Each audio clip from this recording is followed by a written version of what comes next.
if you wait on courage, if you wait to feel brave and courageous, you're never going to do what you're supposed to be doing. Welcome. Today I'm interviewing Zenica Chatman. She's amazing. I've met her in person, not just over the internet. She's a personal and executive coach certified.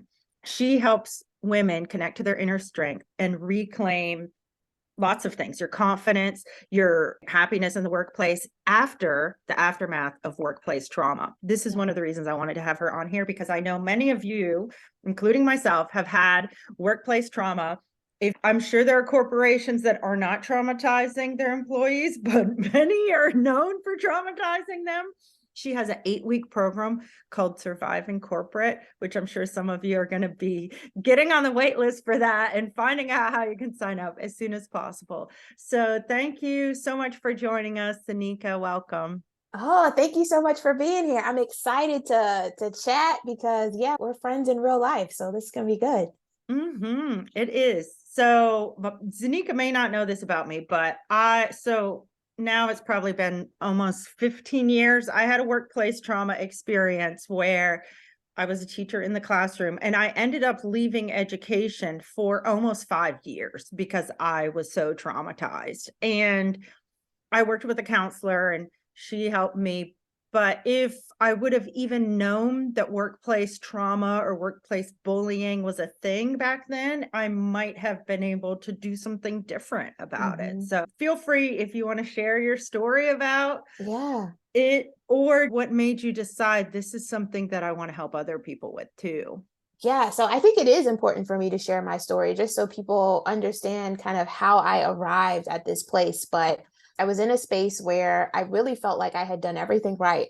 I went to college, I got the advanced degree, I did the work, I had the good resume, I was doing all of the things, joining the professional development committees and all of that stuff, and had finally landed what I thought was my dream job, right? I had done it and I did it the same way many other Black women did it. I didn't know anybody. There were no friends at the company. There was no networking my way in. It was literally, I wrote a great resume, got a call back, delivered in the interview, and was hired. And I was so proud of that. And for the first probably 18 months, Rachel, it was the dream job. I mean, if you could imagine, probably for you, those first few years of teaching where it was great.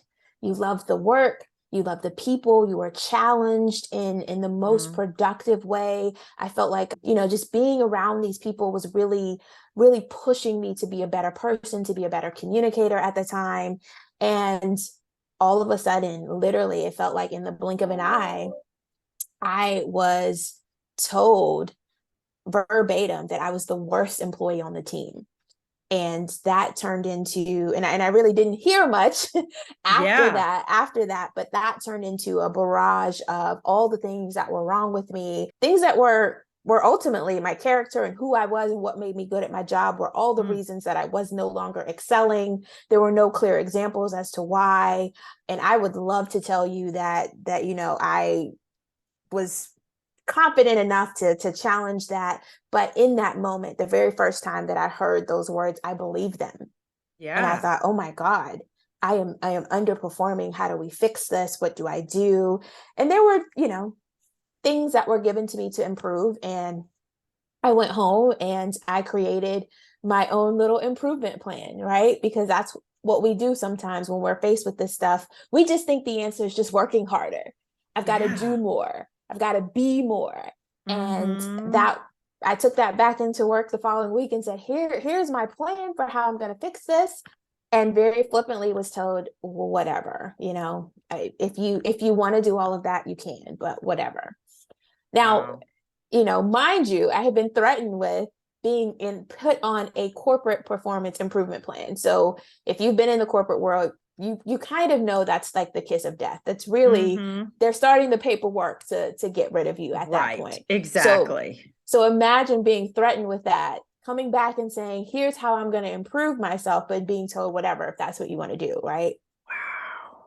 And so that just, after that point, it was really just a series of constant harassment. My work was being overly scrutinized in a way that it had not been months prior to that. I was excluded from meetings with my team.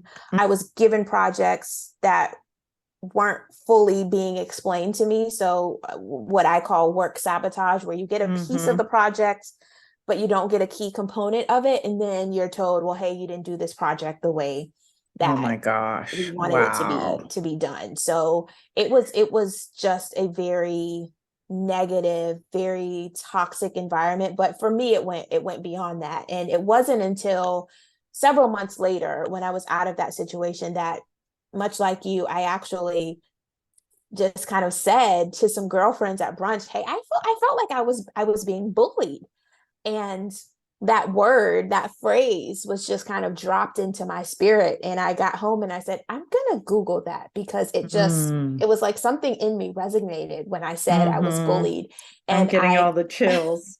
I Googled workplace bullying, and all of these searches popped up. And I found, like, I know for sure in the States and in Canada, there are actual organizations designed just to deal with this issue. Wow.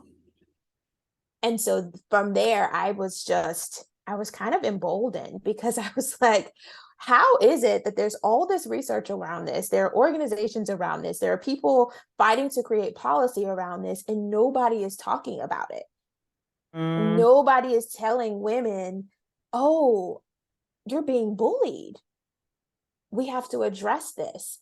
And so mm, much like you, I thought, how many more women are leaving jobs, leaving fields where they can contribute greatly, because they're being bullied, and we're just not talking about it. We're just chopping it up to these personality flaws of yes. leaders, and saying, oh, that's just Phil being Phil. And I apologize if your name is Right. Phil on this call, but we just chop it Oh. up to, well, that's just that person being that person. Mm-hmm. I love how thoughtful you are, even if there is a Phil. I mean, if y'all aren't already impressed with her, I wouldn't even think to apologize to Phil. Let's just say, I feel like I'm pretty considerate. I have a few questions because I am curious, was it a manager who spoke those things to you? And I'm also curious, did you feel that they were consciously manipulating the situation to create trouble for you, to bully you? Absolutely. Absolutely. Mm, So in my wow. situation, it was a manager. Many of the women that I coach also receive bullying from a manager, but I want to be clear that workplace bullying can happen at any level within an organization. So Oh, it can yes. be one or more employees targeting another employee with threatening, Yes. manipulation tactics. But in my case, yes, it did come from a leadership perspective. And I do think that once the target was put on me, yes, there were other Mm-hmm. things that were just allowed to kind of just manifest until it got bigger and bigger and bigger. Great. Oh my gosh. And I'm glad you made those distinctions because for me, there was one place where it happened in a major way, and then another job where it was happening in minor ways. But because I had already experienced that, I managed it differently. But in both times, it was either a peer. The first time it happened, it was my assistant was doing it to Mm-hmm. me. So essentially, I was the one if there's a hierarchy, which there was, like she was working for me, but manipulating and Mm-hmm. bullying. And another time it was a peer. Actually, also in that other one, there was a peer and my assistant. So it can happen at all levels in terms of the dynamics of the relationship. And there, I'm pausing here for a second because there was something else that you said that just made me really want to hone in. And are there things that you did to emotionally address the hurt and the pain and betrayal, perhaps, Yeah. of that whole situation? Yeah. Not in the moment. No, in the moment, because as I sought help, a lot of what I was told was either it was just the person's way. I actually did go to Mm. HR, and HR said, this is just her way of making you a better employee, which is so Mm. funny to me that I'm telling HR, and I specifically use the words, I feel like I'm being harassed. I feel like I'm being targeted. And their response to me was, that's probably just her way of making you a better employee and preparing you to Wow. go to the next level. That's another story for another day about Yes. HR. HR needs some extra training, I believe. Absolutely, absolutely. Or I was told that, if you're going to, if I was going to be a Black woman in this world, in this corporate world, this corporate structure, this working world, that these were just things that I was going to have to tolerate. Right. The expectation of you're Yes. held to a higher standard. Yes. Yes. And or that I can withstand being mistreated. Oh my Or that gosh. mistreatment and the disrespect is just a part of my journey. It was like a get used to it. Yes, it hurts, but get used to it. And so that was really, when I think about how I was trying to cope mentally and emotionally, it was this constant struggle of, I know that I'm being disrespected. I know that I'm being mistreated. I know that I'm being discriminated against, because that was a word that I did not want to use, but it was Right. happening to me. Yes. And trying to reconcile that I'm supposed to be okay with it though. Right? I'm supposed to be okay with being disrespected, mistreated, and discriminated against. And so that was really all of the mental and emotional work that I was trying to do in the moment. It wasn't until almost several years later that I was able to reconcile that I had a right to feel all the emotions that I am feeling now, which is the work that I do with my clients now, of acknowledging in the moment as these things are happening to you, and to stop this cycle of, we just don't talk about it. We just don't talk about it. We say it's fine. It is what it is one of my like most hated phrases now, when people talk about, all of the crappy stuff that is happening to people inside of work environments. No, it's not just, it is what it is, because that's part of not really dealing with that trauma. Yes.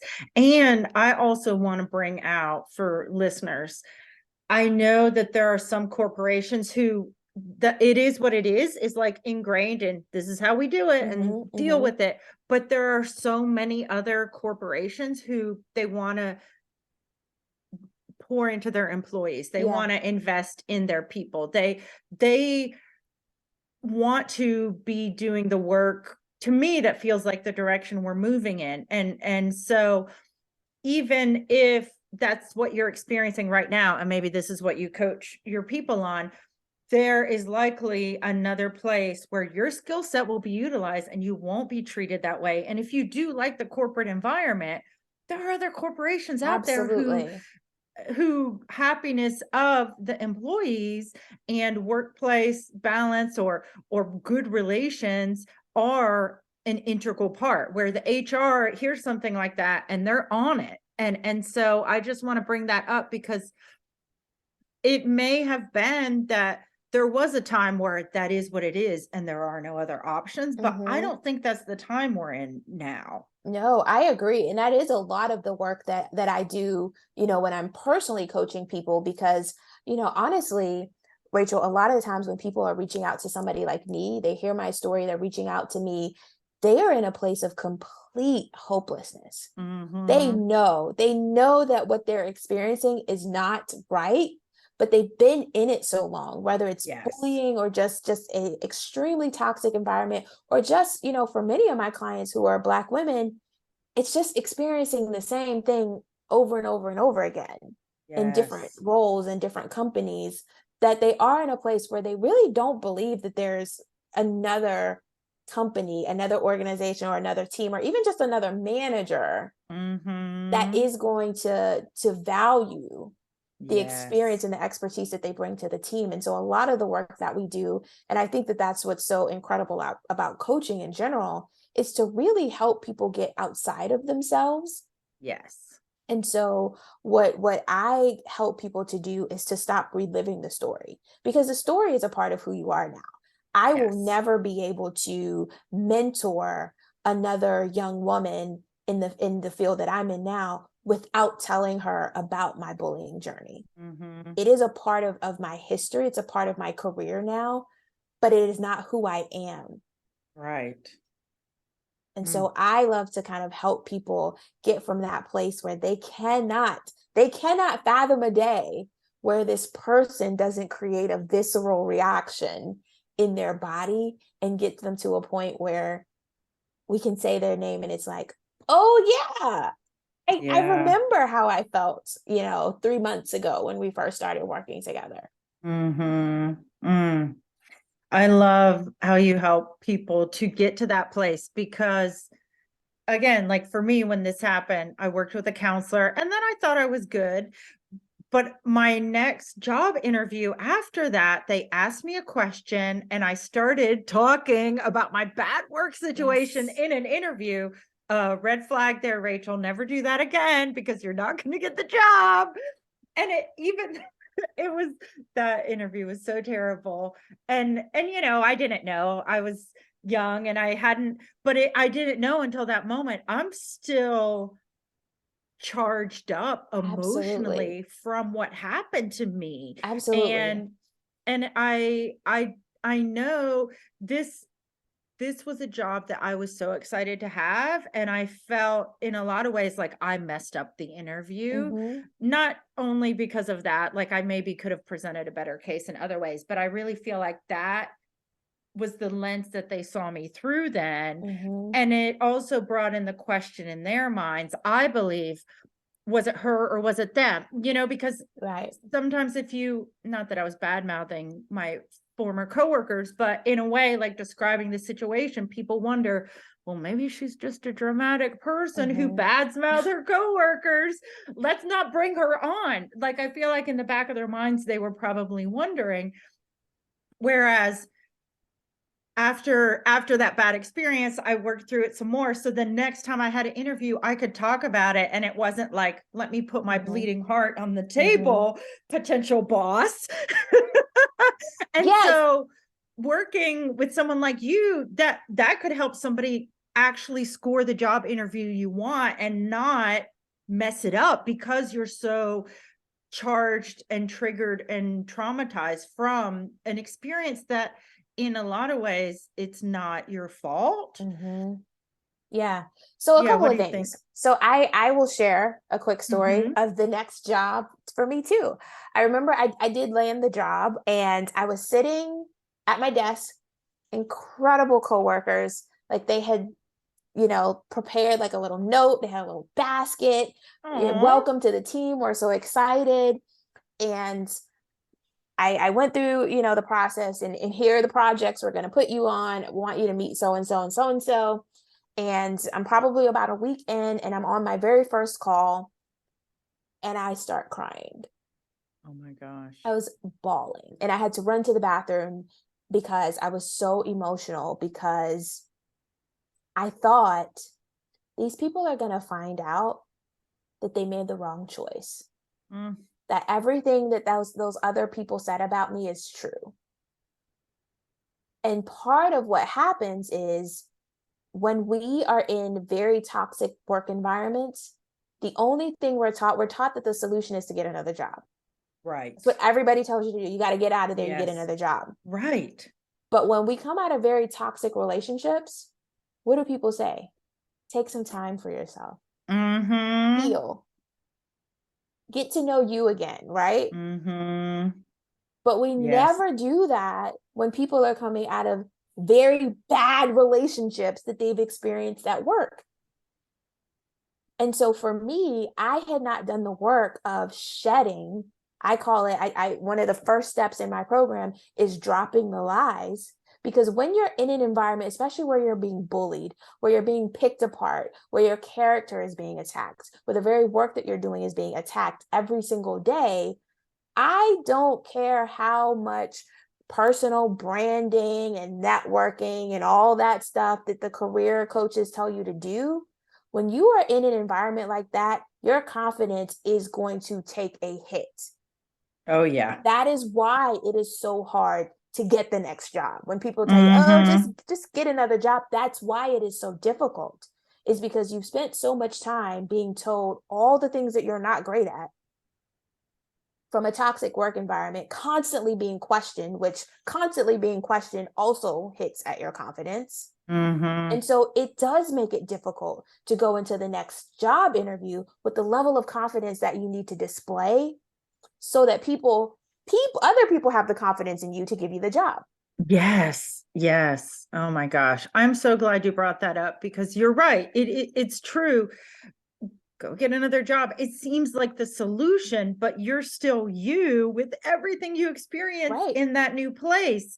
And your example was so that you lived wasn't even just an example of your life.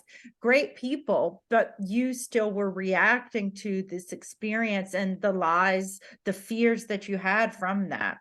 That is so powerful. Yeah.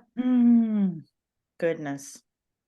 What are you thinking now that you want to share with us? What's the next step? The first, these two steps are interrelated. So you have to Yeah. identify what is the lie. Mm, What's the lie from your toxic environment that you have started to internalize? And it's usually some form of I'm not good enough.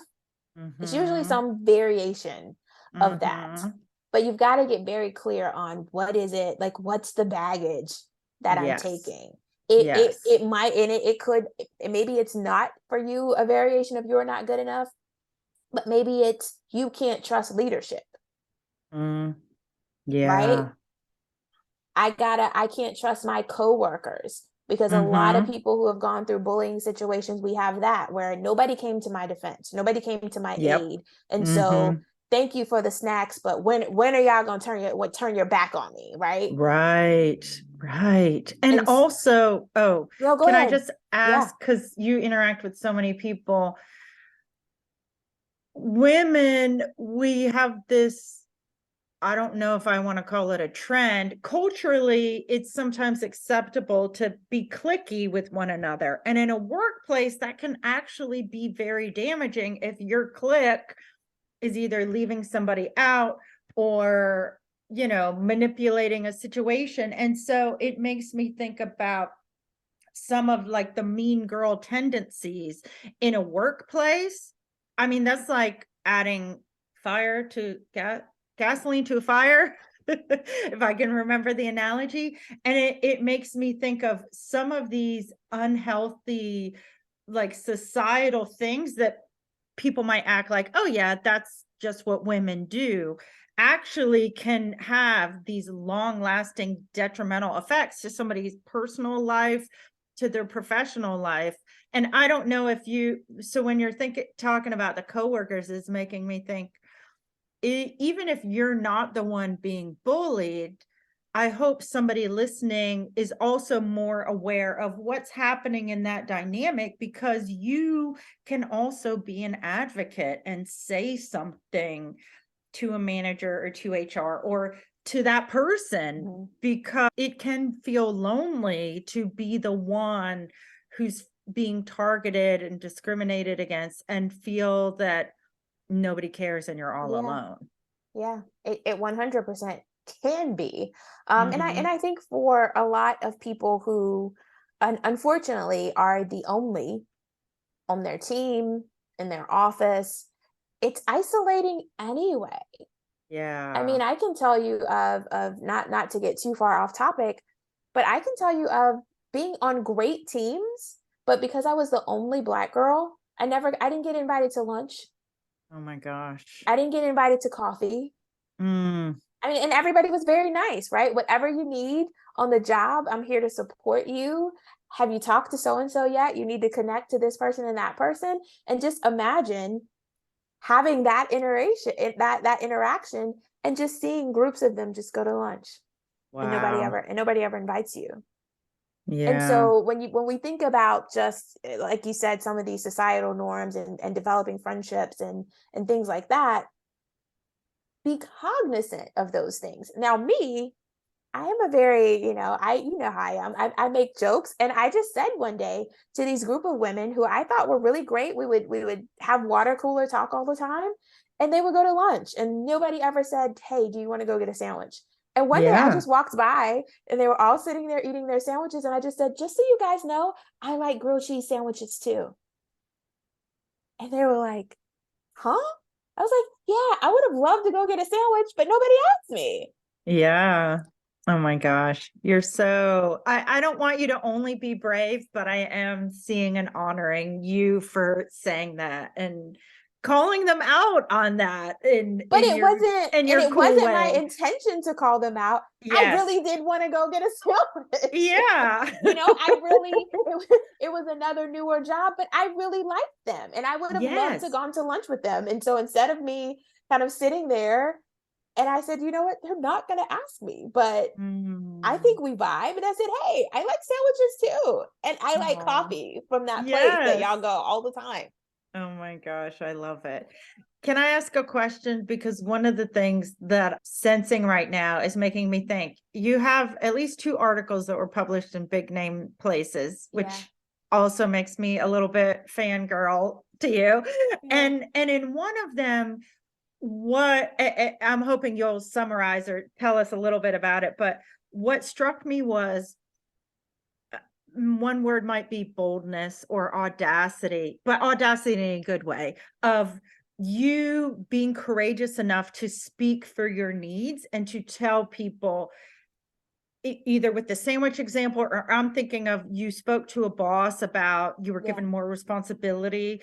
I, do you mind sharing that story? Yeah, so I think the one that you're talking about is the one that was published on essence.com, where I talked Yes. about one, it was really to talk about this notion of, and you and I are connected to a coach who talks very much about invisible workload for women in Mm-hmm. general. And so it was really just to shed light on some of the invisible workload of women, but that article specifically of women of color in the workplace Mm-hmm. and Black women and all of the additional work that we are asked to take on without the conversation around compensation or promotion. We're asked to Mm. assume these different duties. And then the work that we volunteer to take on in hopes of promotion or compensation without that being explicitly stated. And so in that article, I told a quick little story of how I was I was given these additional workload, many big projects,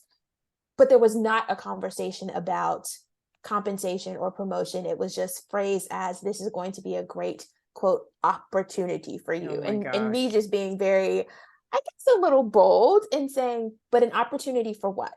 And can we really have a conversation about, if this is an opportunity, are we working together to create what the opportunity looks like? Because I would like some more coins for these opportunities. Yes. Yeah, yeah.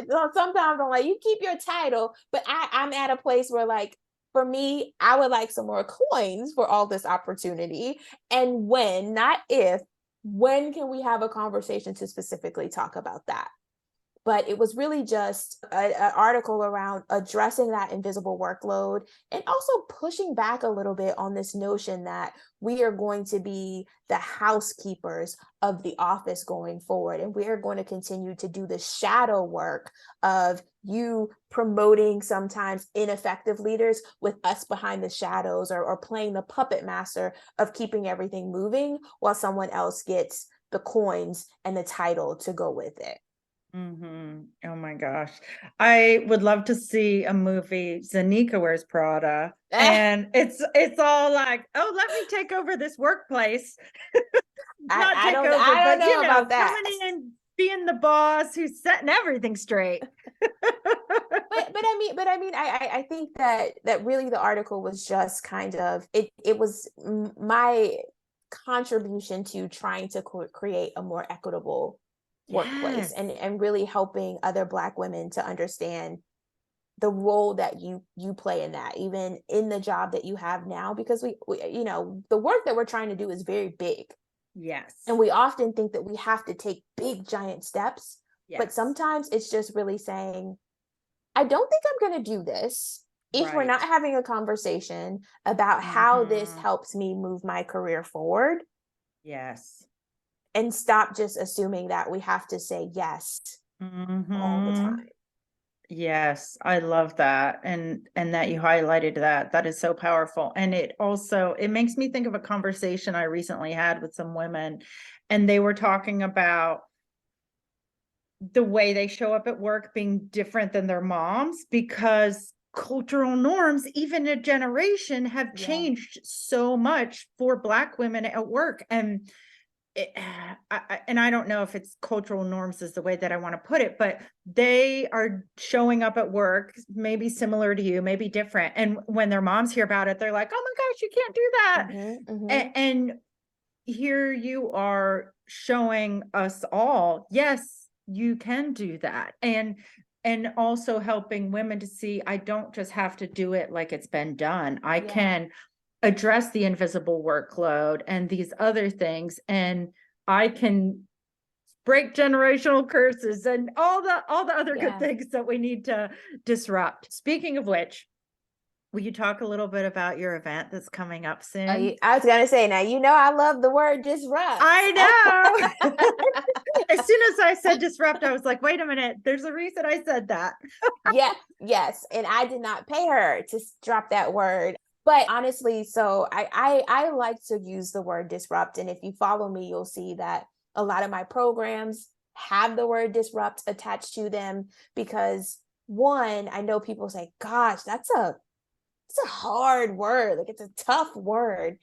And part of why I like to use that word is because the work that has to be done is equally hard. And the things that women and Black women are experiencing in the workplace are equally hard. Being bullied at work was very hard for me. Being manipulated to accept negative behaviors in the workplace, very hard for me. Those are, doing those things are hard. And so I think when we talk about how we're going to fix it, we need to be equally up to the task. We need that word to be equally visceral in how we're going to create change. And so I created an in-person coaching program called Disrupt Live, because it's a live coaching experience for Black women to reclaim their power from workplace trauma. And so at this event, it's going to happen in Charlotte, North Carolina. And I'm going to say, because I know a lot of people say, well, I'm not near Charlotte. Then get your butt to Charlotte. Yeah. Hey, you're worth it.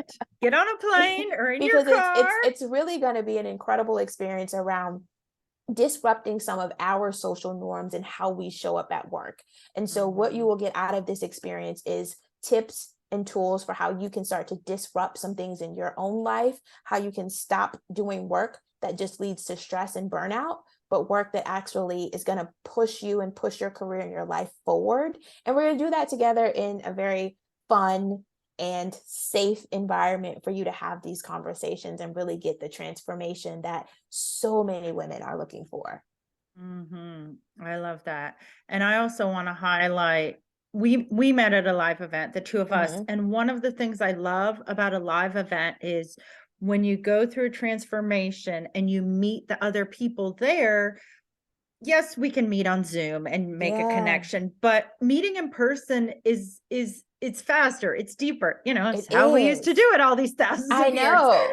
And so I'm imagining either people will come with a friend who works at another corporate place or the same place, or they'll meet someone else there who can help them continue this after the event, because you have that connection, you have that common language, transformation, motivation. And also for the listeners and viewers, you've already seen how amazing she is in less than an hour. So imagine a whole day of feeling the confidence again, and dropping the lies and all of the other disruptive, really impactful things that can boost your confidence. I mean, I messaged her as soon as I heard about the event, because I was like, I don't work in corporate, but this sounds really good. And I still keep on thinking, maybe I'll come if I can swing it, just because I'm sure it's going to be amazing, even though I'm not technically the audience, but that's how good I know that Zenica is. So if there's anything that has been sparking you, I say follow that call, follow that spark. Yeah. And I want to say a couple of things, because I know there are people who will say, well, I'm not Black. Yes. Right. Obviously, she doesn't only talk to Black people. Let's address that. But I do feel like, just to be in full integrity of who I am and programs that I create, and I'm here talking with you, Rachel, and we have a friendship outside of this. I want to be clear, though, that the programs that I create are designed to address the specific challenges that Black women face in a working environment. You are more than welcome to come if you hear what I'm saying and this content resonates with you, you are more than welcome to come. But I do want to be clear that that's who the experience is created for. Yes. Thank you for that clarity and your eloquence. You're always so thoughtful about everyone. I just love that about you. Well, I try to be, but you know, part of why I did this work was because I really felt like this was a void in some of the leadership and career coaching that I was getting, which was, like I said, personal brands, all that stuff is really good, but they're very hard to kind of come back to when you're at a place where you've been beaten up. Yeah. Right. For, you know, in my case, almost a year. I went through that for almost a year. Wow. I have some clients that have been in toxic work environments for years. Oh my goodness. That's intense. And I love, like you said, you saw there was this void and you knew you had the skills to, one, you healed all your stuff so that you could deal with it, because sometimes we heal enough to operate, but not enough to help someone else. That's right. That's right. That's so good. Yeah. Awesome. Well, any other things that you're feeling called to share right now that maybe I haven't asked a question about that you want to highlight for people? Yeah. So there was something else that you said about like just going to places physically and, you know, maybe coming with a friend. And I think what is so fascinating is the event that you and I met with, so many women came alone. Yes. And so I just want to speak to just anybody, not necessarily my event, not anything that maybe Rachel's doing, but just in general, when you hear a message that resonates with you, move towards that thing. And I think so many of us are waiting on the friend to show up and support us, but we have to get to a place where we are bold and brave, to use your word, bold and brave enough to put ourselves in the room, regardless of who comes with us. Because what you will find is that you're going to connect with people who are actually wanting to connect with you, who are going through the same thing that you're going through. And you will find that there is a place in you that, without that blanket safety net of the homie, the homegirl, that will allow you to be vulnerable enough to let these other people in and to make the deeper connections that you want to make. Yes, I'm so glad you highlighted that, because there's benefits to bringing a friend, and there's benefits, like you said, to just coming as you are, being vulnerable without thinking, oh, now she's seen this side of me. That's I wonder if we'll still be close. And I just want to say that because I people, when I did this event in 2021, that were like, that missed out because they were like, I was waiting on my friend to get a ticket. Or I really wanted to come with my friend. And so, yes, if the friend wants to come and moves the way that we're telling you to move, bring her along. But don't miss out on an opportunity because you're waiting on somebody else to make the move first. Yes, I love that. And it is really, to bring it back to self-love, I know that there's a real primal, visceral, whatever you want to call it, concern and fear. What if I grow and my people don't come with me? And I'm not going to minimize that, because it is a real thing. And sometimes what we don't know is we're the way shower. We're the leader who goes to the thing because we know, you need it. You meet the other people there who also knew for themselves, this is what I need. And then maybe a year from now, I'm getting the goosebumps. Maybe a year, which tells me like, this is good stuff. Lean in. Maybe a year from now, your friend says, oh yeah, you went to that last year. I want to come now. I'm ready now. Because your friends are not always going to be in the same place that you are, but your own dedication to yourself and getting your own needs met, you will find new community, new connections when you're putting yourself in those places that you feel called to. Yeah, and it comes to, for me, it's, you know, when we think about self-love, it's filling my cup first. You know, and just in being on this journey and building this practice, that has been a common theme, because you're right. As you grow and you experience things, you want to bring everybody in your circle with you, but you also Yes. have to be mindful that you've got to allow people to go through their own process. And there Mm-hmm. may be some people who never quite make it right to where you are, right? And so I don't now weigh myself down, because when you're dragging somebody else, you're moving a lot slower. Mm-hmm. And so now I just focus on how I've got to fill my cup first, and people are going to see through me, and that might spark something. And if it does, great. If it doesn't, my cup is still full, Oh, I right? love it. And I want to share a few times in my life when I've been the one to speak up at work or in a situation when no one else would speak up.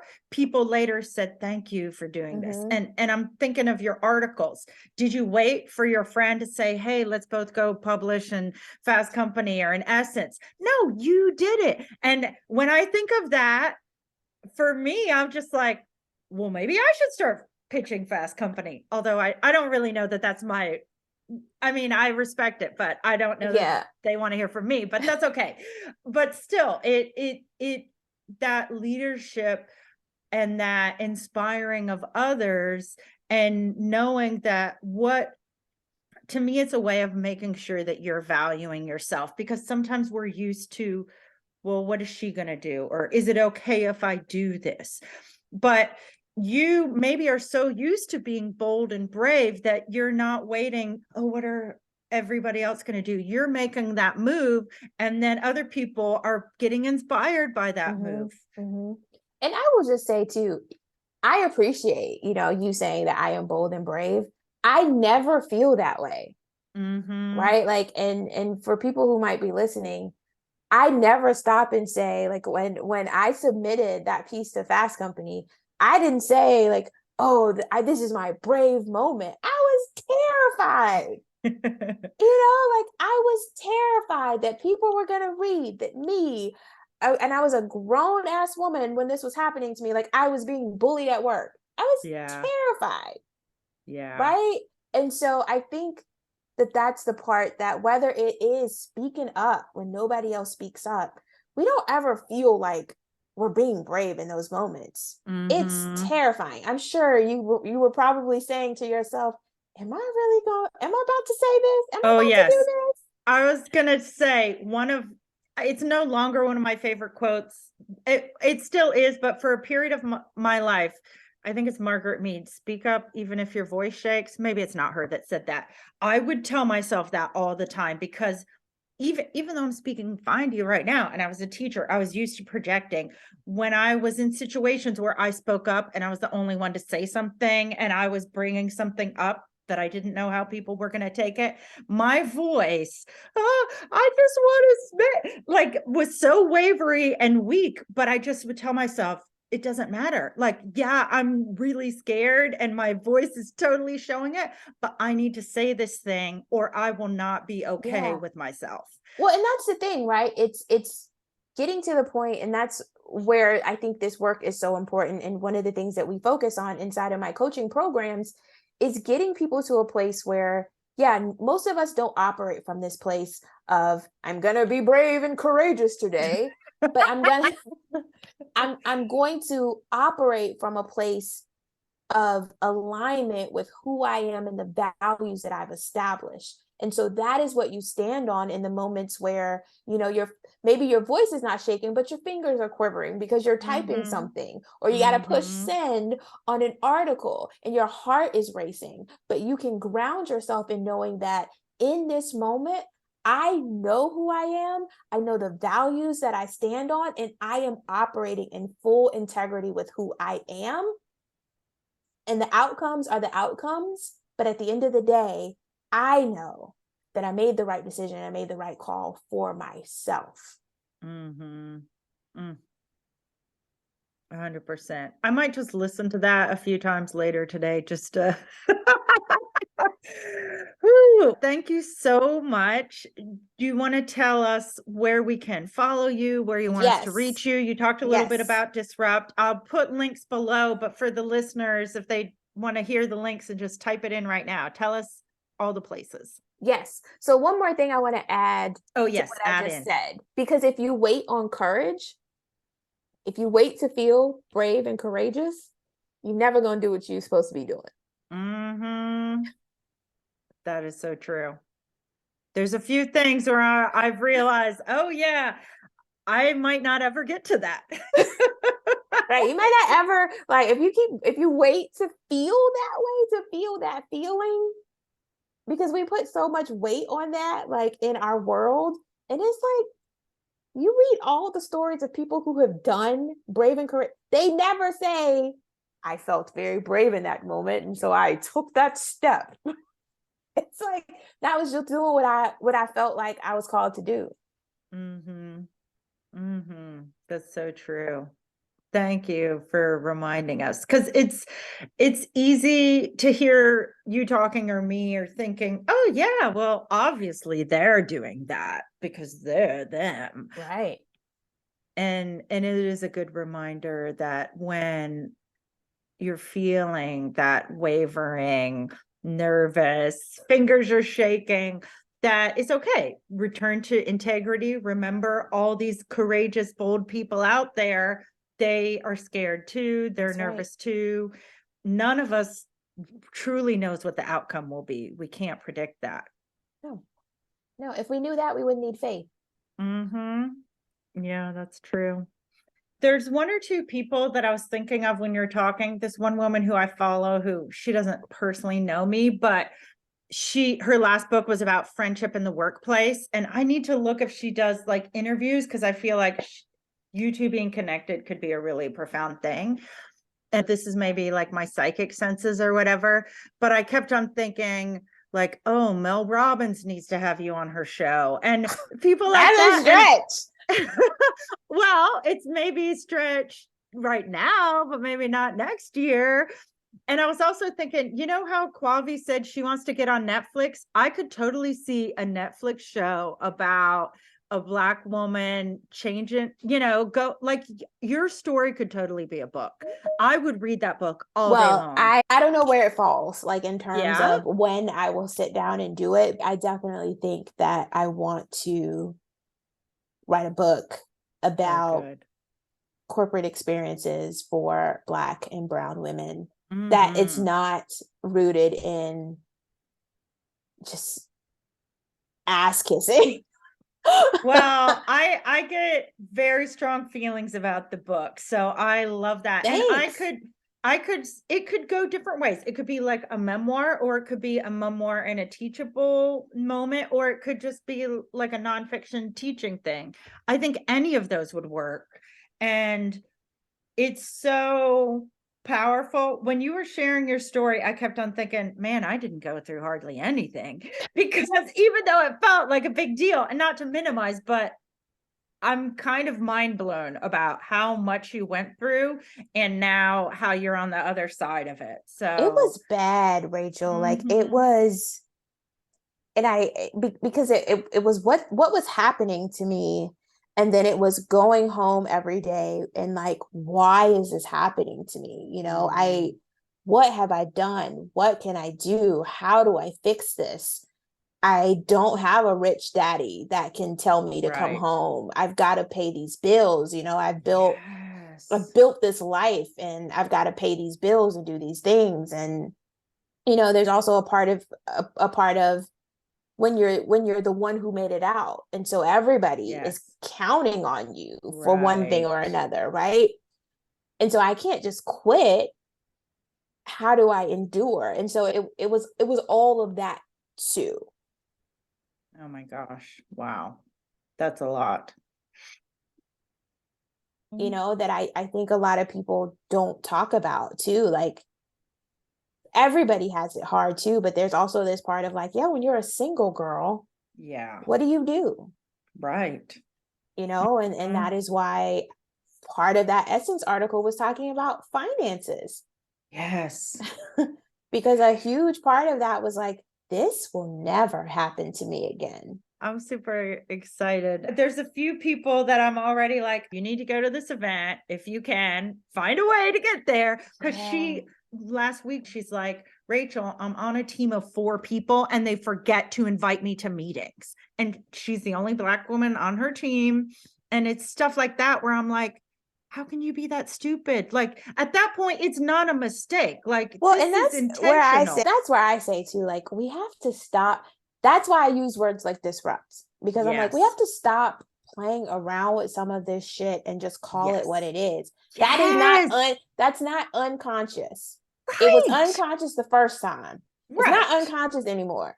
You are Yes. consciously not inviting this girl to this meeting, and Yes. that is psychological attack on this girl at work. Mm-hmm.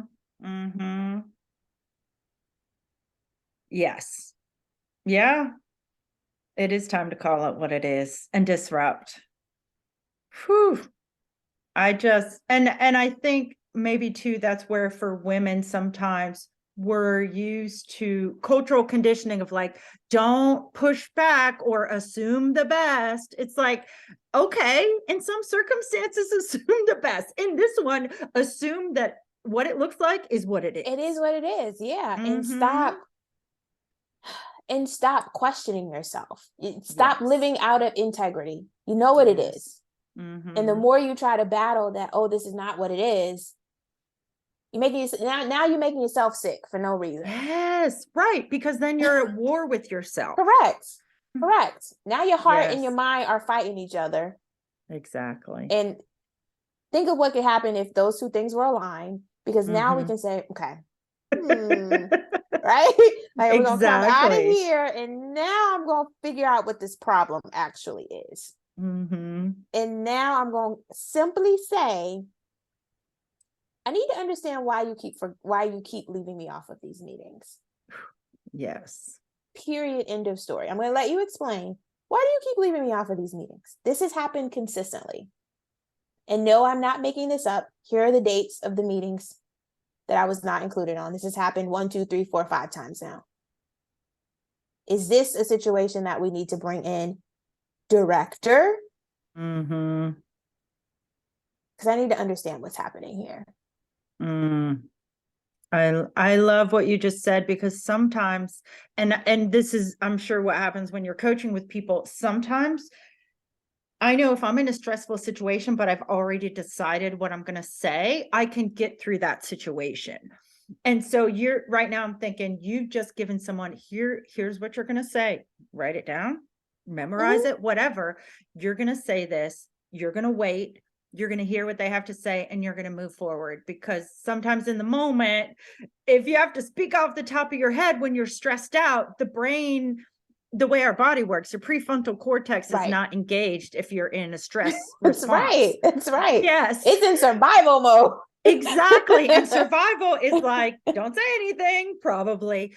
But having the line to say, so many times in my life, not even at work, if I know what I'm going to say, I know I can handle the situation, but I have to think about it when I'm not in the stressful situation. Mm-hmm. And so I love how you shared that, because it's also not necessarily, I don't think it's being aggressive. Like, you're just opening it up so that, yeah, people are going to have a reaction, but it's not like over the top pushing it, and it's not Yeah. making any insinuations. You're letting them take it in and respond to it and figure out what to do next. And also letting them know, like, I know something's Mm-hmm. happening here and we need to address it. Yeah, we need to address it.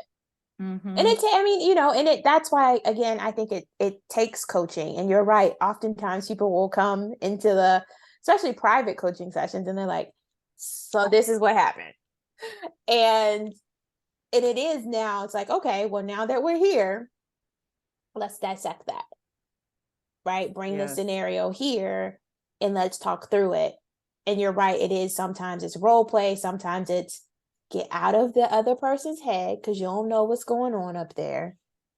Come back, bring it back to this. And now let's work through that. Tell the All right. viewers how they can follow you and where to find you, all of that goodness. Yes. So you can find me on almost all the social networks now. But the places where I play the most often are Facebook at Zenica Chatman, LinkedIn, same name, Zenica Chatman with a T, not a P, and Instagram at Z_Chatman. I almost said .com, but it's just Z_Chatman on Instagram. And if you want to know more about the in-person experience that we're having in Charlotte on March 11th, or I actually have a online version of that that's a little bit longer. It's called Surviving Corporate. It's an 8-week work detox program that is also designed for Black women who are ready to reclaim their power from workplace trauma so they can do, be, and have more. That will start enrolling very, very soon. We'll be taking new applicants for that. All of the information for those programs are available on my website at zenicachatman.com under coaching or work with me. I think that's what it's called.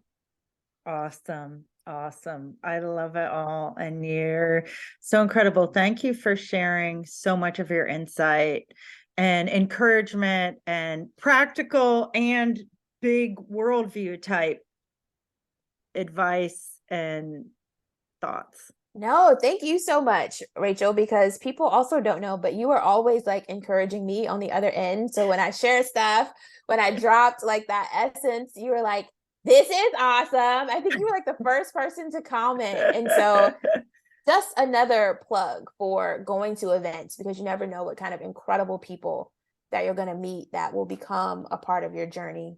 I agree 100%. I'm honored that you spent this time with I'm honored that you me. asked me. This was so fun. I am here to tell you about my free manifesting short course that you can download below.